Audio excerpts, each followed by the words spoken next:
Olá, boa tarde a você que nos acompanha a partir deste momento ao vivo pelo programa Ponto a Ponto, que nesta quarta-feira aqui em Brasília tenho o prazer em receber hoje a deputada federal Margarida Salomão, do PT de Minas Gerais, e também o deputado federal Enio Verri, do PT do Paraná.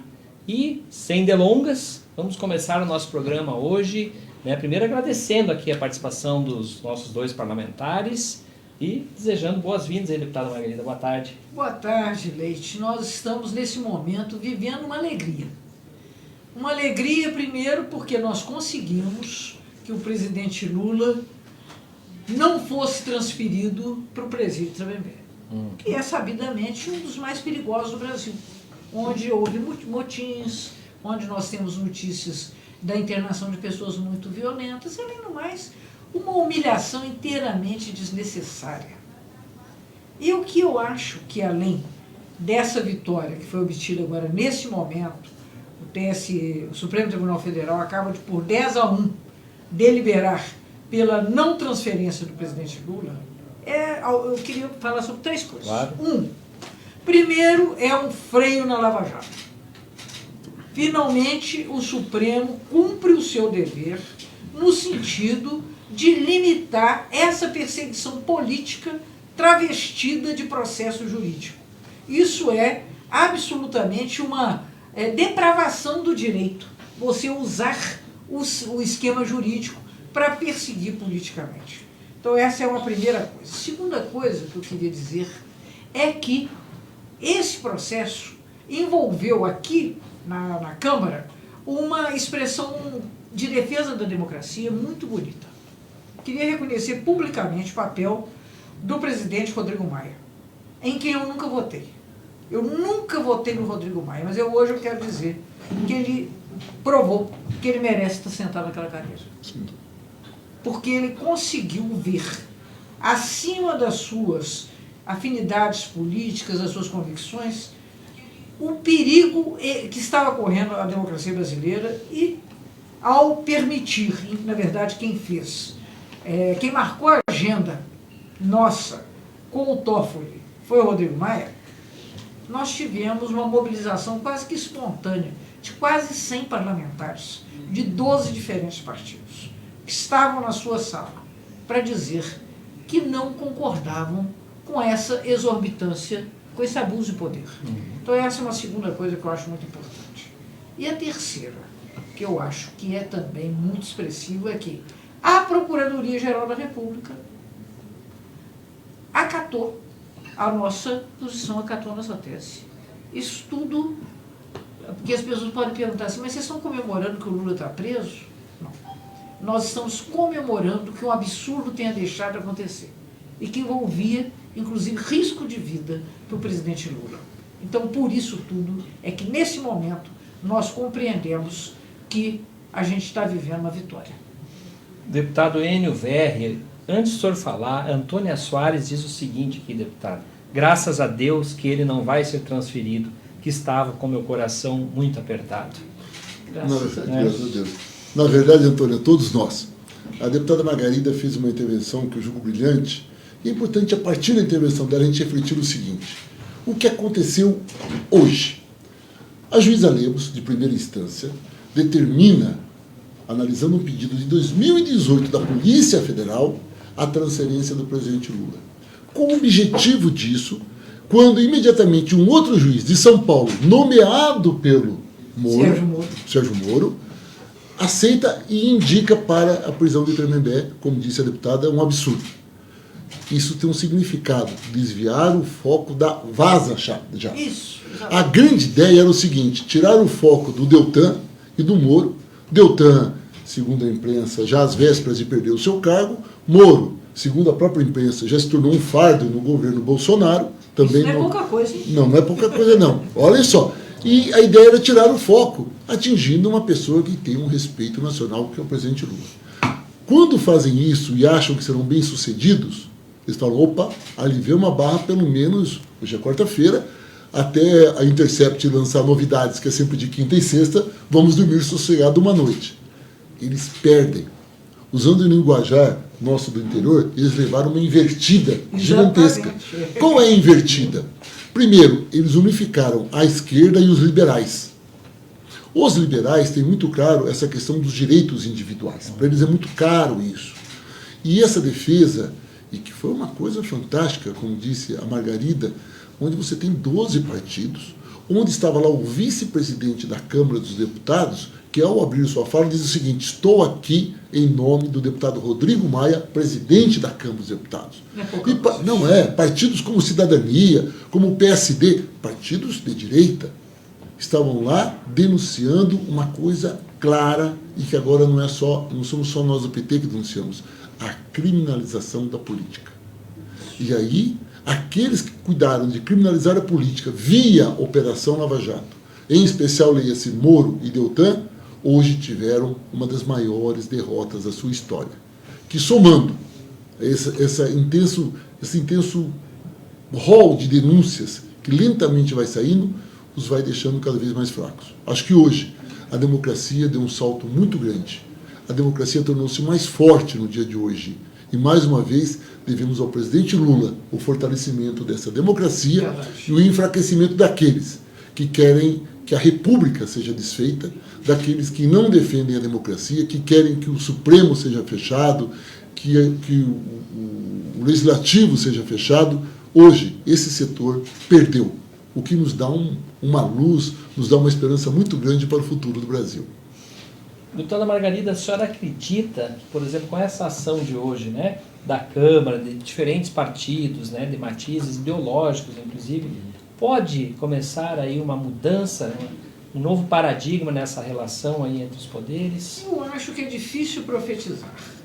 Mas o que se passa é o seguinte: o que o Intercept mostra, e que o Enio com tanta propriedade lembrou, é que, de fato, o Lula é um preso político. Sem dúvida. Isso é um processo completamente contaminado. Nunca a situação do Lula foi julgado. Outro dia, um desses liberais falou uma frase que é muito correta. Na justiça, você examina a denúncia do crime e aí você investiga quem é o réu. No caso da Lava Jato, você começa por estabelecer quem é o réu e aí você descobre qual é o crime. Isso é uma invertida. Sem dúvida. Uma invertida perigosíssima. Não só para o Lula, não só para os políticos, meus amigos e minhas amigas, para qualquer brasileiro que fica, afinal de contas, na chuva, que a justiça seria exatamente um cordão de proteção. Então, o que eu penso, Leite? Eu acho que se houver uma mudança forte na política, o Lula pode ser libertado. Por quê? Porque o Lula é um preso político. Isso já acontecia em outras situações. Mandela só foi libertado, não é porque descobriram que o Mandela era inocente. Mandela sempre foi inocente. Mandela era preso porque convinha ao poder na África do Sul mantê-lo preso. Exatamente. Então, se aqui há uma inflexão política, e eu acho que os liberais se dando conta de que é muito perigoso atravessar essa linha, criminalizar a política, você, na verdade, aí legitima a loucura, que é o que nós estamos tendo no Brasil. Né? O Rodrigo Maia honrou a cadeira em que ele está sentado. O Bolsonaro, cada dia, ele destrói a instituição presidente da República. Sim, se me permite, Margarida, então uma questão que você falou, que talvez não seja exatamente o que você pensa, mas você citou o exemplo do Mandela, e eu me pego muito ao exemplo do Mandela para tratar a campanha Lula livre. O que aconteceu hoje, prova que a balada, o discurso que nós temos que ter, nós do PT em especial, para unificarmos o campo democrático desse país, para defender o Estado brasileiro, defender as nossas estatais, os direitos individuais das minorias, é democracia, é respeito ao Estado. E o Lula livre como resultado disso. Quando Mandela ficou preso, mais de 40 anos, a campanha na África do Sul não era Mandela livre, era o fim do apartheid. Aqui, quando a gente fica só Lula, Lula, Lula, nós não unificamos os outros partidos, nós não trazemos os liberais, nós não trazemos a centro-esquerda. Agora, como hoje, quando nós trazemos o respeito à República, o respeito à Constituição brasileira, o respeito à democracia, nós unificamos. E quando acontece o respeito à democracia e à Constituição, Lula livre. Muito bem. Lula livre. Esse é um Concordo debate, inteiramente. eu acho que é um debate que, às vezes, o dia a dia nos tira essa reflexão. Sim. E que nem sempre temos condições de conversar com algum tempo. É verdade. Exatamente, porque aqui nós apagamos, somos bombeiros, né? Uma bombeira e um bombeiro, porque é todo dia um problema grande, é reforma da Previdência, reforma tributária e outras maldades mais. Agora, o que aconteceu hoje prova essa tese. É claro que queremos Lula livre, mas Lula livre é resultado de uma ampla aliança de pessoas que exigem o Estado democrático.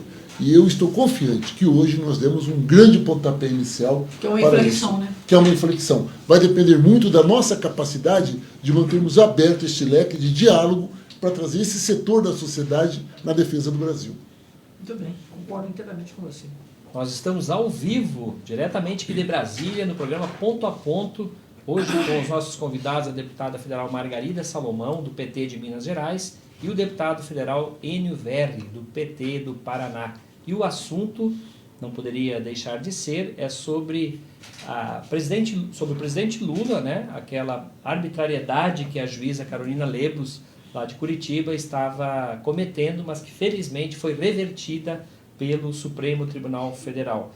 Deputada Margarida, aqui eu vou ler alguns comentários aqui, porque os nossos internautas estão felizes também com a boa notícia, né? A Nazaré Estevalx, espero que eu esteja pronunciando corretamente seu sobrenome. Estevô, né?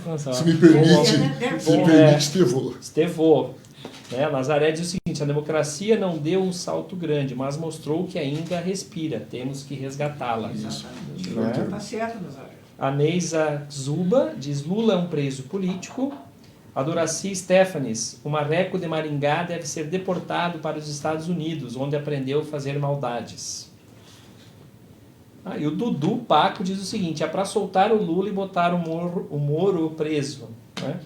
Enfim, e aí também alguns comentários que nós vamos ao longo do programa aqui fazendo, deputado. E o povo está correto, porque de fato o Moro é um criminoso com relação a cujo crime há provas. Sem dúvida. Provas Sem dúvida.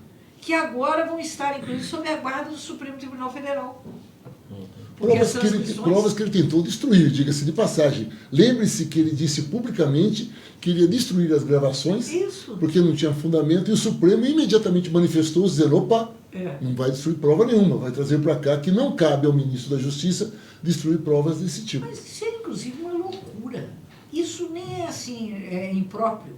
Imagine você, um juiz nos Estados Unidos, que eles tanto gostam, dizer: eu agora vou destruir as provas de Watergate. Isso. Bom porque essa página não é bonita na nossa história. Isso. É preferível apagá-la fisicamente. Então isso é uma coisa completamente doida. Aliás, uma das doidices maiores que há é o Moro, que hoje é suspeito de ter praticado essa depravação da justiça, a transformação da justiça em injustiça, em perseguição.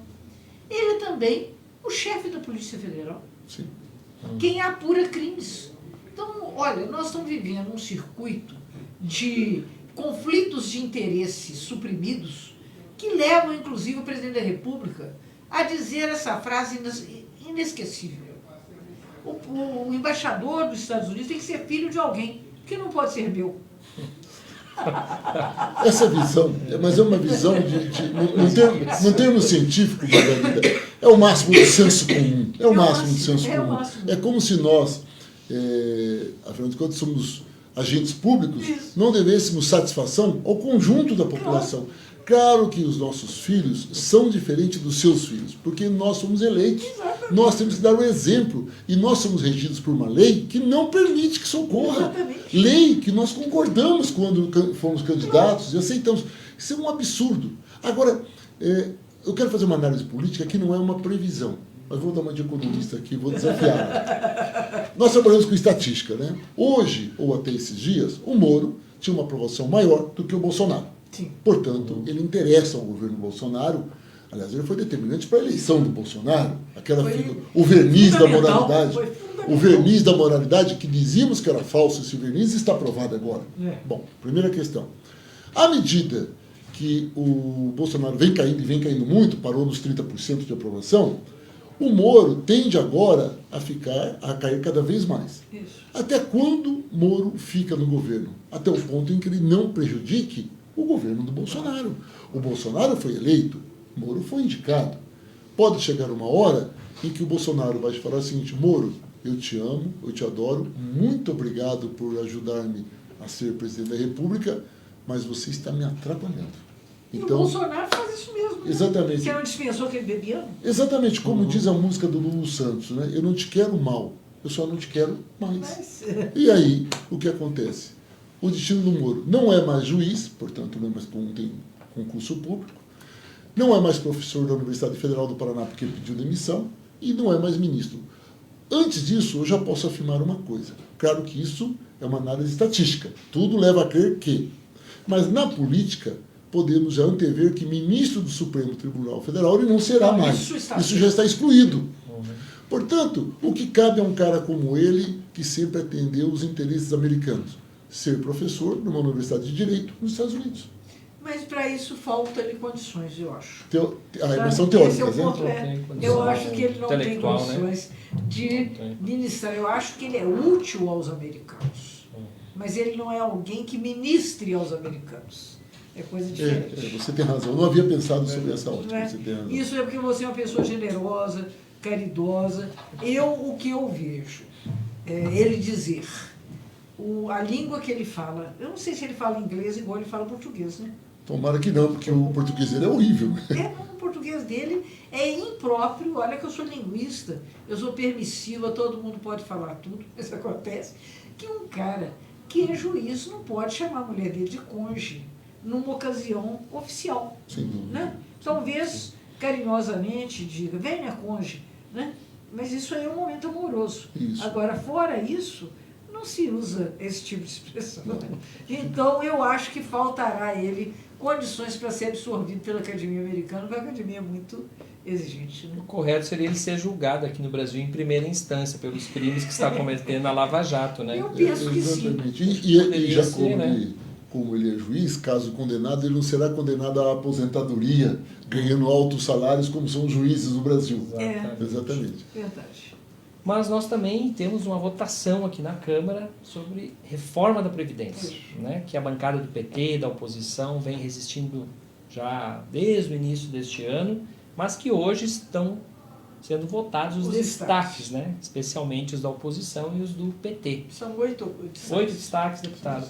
Podia dar um panorama 3 do PT. Para o nosso internauta, como é que está a votação? Estamos no quarto destaque, né? Está sendo agora votado o quarto. O quarto destaque, até temos que ir para lá. Daqui a pouco, né? Daqui a pouco. Estou de olho aqui no relógio. Eu queria dizer a vocês que eu concordo com a Laura Carvalho, sua colega economista, que diz, apesar de o que está acontecendo ser péssimo, poderia ser pior, porque a proposta do Guedes destruía a Previdência Pública. Sim. A Previdência Pública sobrevive, muito mutilada, mas de todo modo ela não foi substituída por um regime de capitalização individual. Temos uma abertura que eu acho muito perigosa para o sistema privado, que é as caixas de previdência dos funcionários estatais, dos funcionários públicos federais. Como eu sou uma pessoa que tenho o bônus etário, eu lembro da Coroa Brastel. Então é um perigo, tá certo? Que é uma coisa muito boa para os bancos, mas para os segurados, né? E hoje você tem o FUNPREV, você tem os fundos de previdência dos servidores públicos, chamado regime próprio. Você se lembra do GBOX? Não, isso eu não lembro. GBOX era do Exército. E tinha também o Montepio. Da família militar. Esses dois, assim como esse outro que você citou, tiveram o mesmo destino. Viraram fumaça. E o dinheiro da população, ilha. Exatamente. Então são coisas que nesse momento as pessoas só não têm medo de ficar sem receber. Mas não houve essa situação em termos federais. Não houve. Até porque, como leu a presidenta Dilma, que também é economista, o Brasil emite moeda. Exatamente. Então, quando se compara, veja o estado de Minas Gerais, que é o meu. vejo o estado do Rio Grande do Sul, não emitem moeda. Então, por essa razão, lá aconteceu mesmo de haver uma quebradeira que se deve, entre outras coisas, à vigência da Lei Candir. Não é por conta do sistema estrutural da Previdência. As pessoas, às vezes, simplificam muito. Eu não sou economista, mas eu fico atordoada. Como é que situações complexas podem ser tratadas de uma forma, assim, simplória? Eu imagino que, no seu caso, o sofrimento seja bem maior. Claro que é. Mas eu diria a você que, vindo do todo para o específico, a minha maior preocupação é por que a população ainda não entendeu. Não, ainda não caiu. Segundo as pesquisas, 60% da população é favorável à reforma da Previdência. Para me enganar, já que você já disse que eu tenho um coração bondoso, eu sou cristão, eu prefiro lembrar da minha mãe dizendo assim, olha filho, é melhor pingar do que secar. Foi tão feita a cabeça da população dizendo que a Previdência ia quebrar e você não receberia nada, que ela acabou aceitando uma reforma muito danosa aos seus interesses. E uma reforma da Previdência absolutamente injusta. Injusta porque só paga quem é pobre. Só paga quem é pobre. É pobre. E aí, citando o Rodrigo Maia, que hoje eu também quero aqui fazer o meu reconhecimento, a sua seriedade e o seu respeito às teorias liberais, dentro das quais ele se vincula, ele hoje foi presidente da Câmara de Verdade, ele disse no jornal recentemente que ele quer ver o empresariado brasileiro tão solidário às reformas como está sendo na reforma da Previdência quando tratarmos da reforma tributária. Porque a reforma da Previdência não ataca a elite, não ataca o empresário. Foram só os mais pobres que perderam. Perderam o dinheiro do PIS, vai ter que trabalhar mais tempo, vai receber menos dinheiro de aposentadoria. Perderam o abono salarial. Abono salarial. O BPC vai ficar muito mais restrito o acesso, quer dizer, só pobre perde. Aí o empresariado põe outdoor na cidade, dá entrevista, fala que é bom, fala bom porque ele não é atingido. Agora, e a reforma tributária que vai atingir exatamente a elite, ou teria que atingir, né? A elite. Fazer a reforma tributária que vai aí eu quero ver, né, esse mesmo compromisso com a pátria, né, esse mesmo compromisso com a bandeira brasileira, quando tivermos que tributar seus lucros e dividendos, cobrar imposto de renda à pessoa física dos ricos, para poder minimamente manter o Estado brasileiro. Porque tirar dinheiro do pobre e fazer a defesa dizendo que isso é a salvação do Brasil, faz parte da luta de classes, ou é no Brasil ou na Inglaterra, sempre fazem isso. Coisa. Agora, isso é um grande desafio. Uma coisa é porque quando as pessoas falam desequilíbrio fiscal é desequilíbrio entre receitas e despesas, entre o que entra e o que sai. Nesse momento, nós só estamos cortando despesa. Tá certo?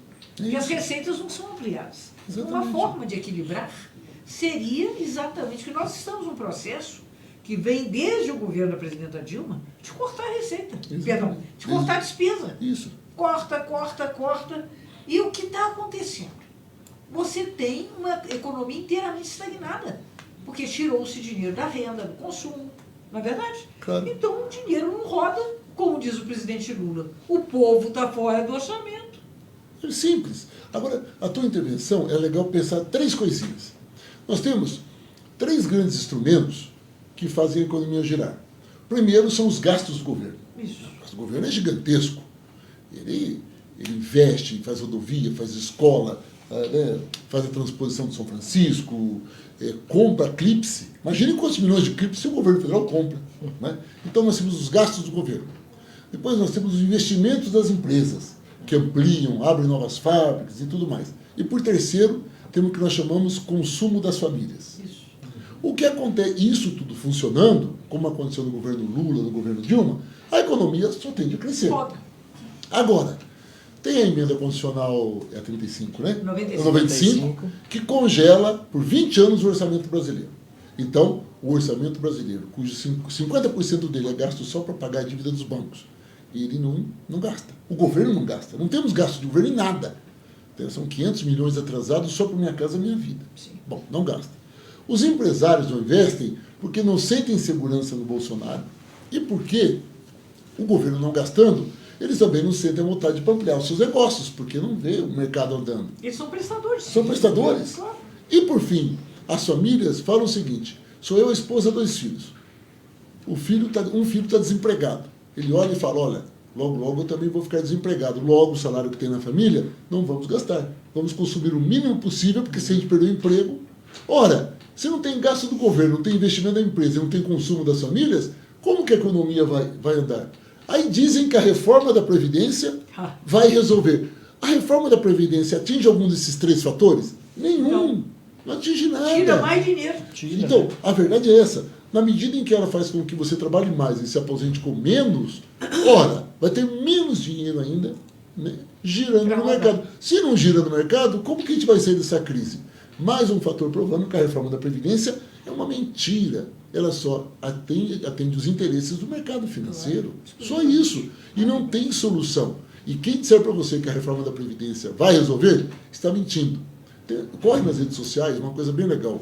O economista-chefe do Banco Itaú pegaram uma declaração dele dizendo que a reforma da Previdência era a salvação da lavoura, que o Brasil seria outro depois da reforma da Previdência, e depois que foi aprovado o primeiro turno, agora no recesso, uma outra declaração do mesmo economista, dizendo que a reforma da Previdência foi um primeiro passo, foi importante, mas de fato ela não ia contribuir para com que o Brasil saísse do buraco. Sabe que não servirá. Por que ele falava tanto e mudou? Porque agora ele já ganhou. Claro. Ele já levou e os bancos já estão ganhando. Quem perde é o Brasil.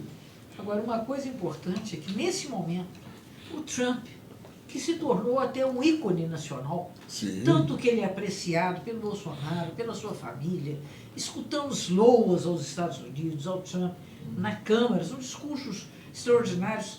Sabe o que fez o Trump? Suspendeu o teto de gastos. Isso, exatamente. Ele fez. Lá pode gastar. Porque ele sabe que não tem outra alternativa. Está num processo de guerra comercial com a China. A China. O que vai acontecer não se sabe, porque é difícil ganhar da China, né? Mas se o Brasil tivesse juízo, Margarida, o melhor momento de crescimento de um país como o nosso é quando dois grandes brigam, os pequenos crescem. O Brasil só cresceu na Segunda Guerra Mundial. Então, O Getúlio jogou com os dois. exatamente. Se o Bolsonaro, infelizmente ele não é, mas se ele conseguisse ser ágil e pensar de forma estratégica e no bem do Brasil, ele tinha que imediatamente agora fazer uma parceria com a China. Claro. Exatamente. Elogia o Trump, fala que ele é legal, usa o boné dele, tudo bem, essas babaquices que ele gosta. É. Agora, ele tinha sim, Faz agora... arminha, tudo. Isso, faz arminha. Quem sabe gera emprego. Mas, de fato, concretamente, ele teria agora que fazer uma parceria com a China, que representa mais de 25% das compras do que nós exportamos. Era o momento de aumentar para 35%. E veja, a China acaba de anunciar que não comprará mais, não fará mais as compras agrícolas dela nos Estados Unidos. Exatamente. Então, gente, Somos nós. somos nós. É a nossa vez. Somos Os nós, parceiros, é a nossa né? vez. É a nossa vez. Mas são já 6h35, né? E eu assumi um compromisso com os deputados aqui, que eles precisam votar daqui a pouco em plenário. Né? Tem votação ainda hoje. Mas antes, a medida provisória 881, vem aí uma nova reforma trabalhista piorada, deputada Margarida. Olha, uma coisa assustadora, viu? Aqueles poucos direitos que sobraram vão voar. É uma questão que enfraquece a fiscalização do trabalho, enfraquece o trabalhador na sua possibilidade de cobrar na Justiça do Trabalho os seus direitos, enfraquece a proteção sindical e facilita para os empregados, para os empregadores, uma espécie de vale-tudo.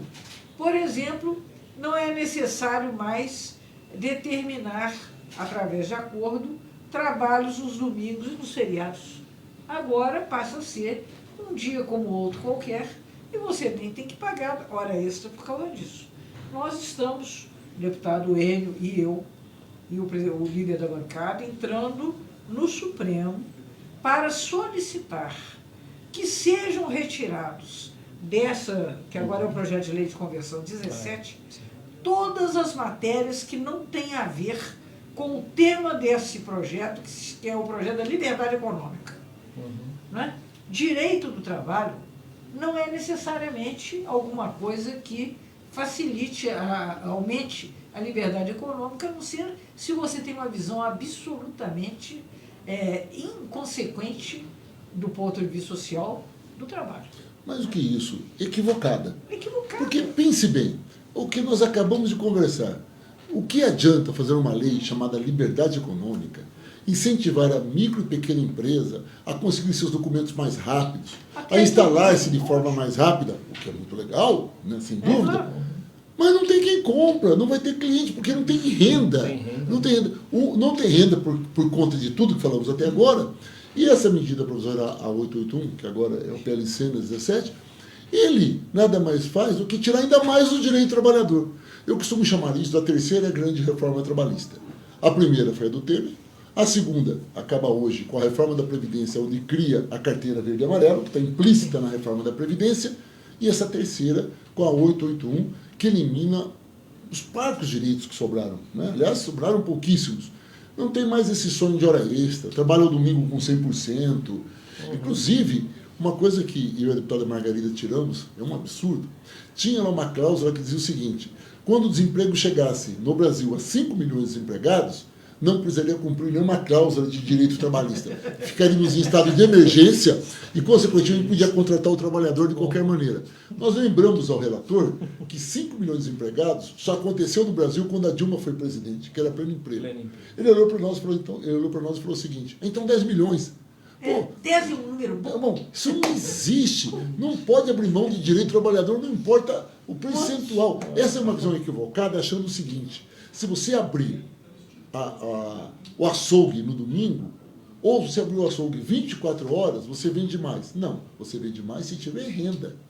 Não adianta o shopping ficar aberto o domingo, de madrugada, de segunda, se não vê dinheiro na economia. Porque quando tem dinheiro, você compra na hora do almoço, você compra com o shopping trabalhando até às 19 horas, entre 18 e 19 você corre lá e compra, porque você tem dinheiro, você dá um jeito. Agora, quando não tem, não é o tempo que o mercado fica aberto que determina a venda. É um equívoco. A verdade é que o governo Bolsonaro vê do lado errado. Ele vê de forma invertida como funciona a economia e vê de forma invertida em relação a todo mundo qualquer política de respeito ao cidadão, à cidadã e aos direitos humanos. O que é muito grave. Né? É o mais grave de tudo. Então, isso também está aí na nossa pauta. Nós estamos buscando eliminar isso que aqui entre nós, na nossa gíria parlamentar, se chama jabuti. Né? Porque jabuti, você sabe, não sobe em árvore. Se você vê um jabuti na árvore... Alguém pôs. Alguém pôs. E ali também é a mesma coisa. Tem a liberdade econômica, que deveria ser isso que o Lênin falou. Facilitar a abertura de novas empresas, especialmente empresas inovadoras, startups, tudo isso nós somos de acordo. Agora, isso não pode ser feito às custas dos direitos dos trabalhadores. Então, por conta disso, nós estamos chamando a atenção também da nossa audiência, porque é mais uma coisa que está aí. Aliás, eu queria, se você me permitir, eu não acho que essa é a terceira reforma trabalhista, é a quarta. Porque estamos esquecendo da lei da terceirização. É verdade. Que generalizou. É verdade. Você pode terceirizar tudo. A 90. Não é verdade? É verdade. Então, essa é a quarta reforma trabalhista. Então, nos últimos anos, os trabalhadores têm sido escolhidos como alvo do... Quem é que vai perder? São os trabalhadores. 3 últimos anos. Os 3 últimos anos. Terrível. E por isso que dia 13, na semana que vem, nós teremos, né, grandes atos do país. Esperamos que sim. Né? Esperamos, né, que todos estejam, né, nas ruas protestando contra esta política econômica, contra a educação, os cortes na educação. Os cortes na educação promovidos pelo desgoverno de Bolsonaro, né? Isso. Estamos atentos, estamos na luta. Hoje tivemos o prazer de estar no Supremo Tribunal e arrancar uma grande vitória, 10-1 para o povo brasileiro. Exato. Então é isso, nós queremos agradecer aqui a participação dos parlamentares, deputada Margarida, deputado Enio, e aqui aos internautas que deixaram mensagens, não deu para ler todas, né? Mas agradecemos de coração a sua participação, seus comentários, e pedimos que você compartilhe na página do Facebook do deputado Enio VR e também da deputada Margarida Salomão. Acompanhe as páginas dos deputados, o Twitter, o Facebook, o Instagram, site, enfim, que a nossa comunicação é democrática, popular e transparente. Então, mais uma vez, muito obrigado. Grande abraço. Deputado, e Lula livre. Lula livre.